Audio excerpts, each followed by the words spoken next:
हमारी भक्ति ही कामना से पूर्ण है, इसलिए हम संतों की साधना का अनुभव नहीं ले पाते, उनके ज्ञान का, उनके आदर्श का अनुभव नहीं ले पाते। इसलिए साधना के शब्द हमारे कान में आते तो हैं लेकिन दूसरे कान से निकल जाते हैं। और जहां कामना है, स्वार्थ है, कुछ पाने की लालसा है, वहां न कभी सत्य घटित हो सकता है, न कभी भक्ति घटित हो सकती। एक घटना याद आई, यहां से शायद बात और स्पष्ट होगी।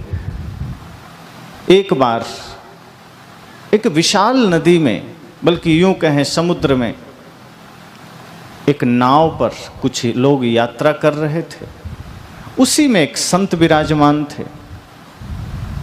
और संत मतलब ही है जो सदैव शांत रहे, सिर्फ बाहर से नहीं भीतर से भी, जिनका मन वचन रुक गया हो, जिनके चरण भले चलते रहें, कदम चलते रहें, लेकिन उनके विचार, उनके मन जहां ठहर जाए, ऐसे संत को उस नाव में पाकर के भी वहां बैठे हुए लोगों को कुछ पता नहीं था कि हमारे बीच कौन बैठे।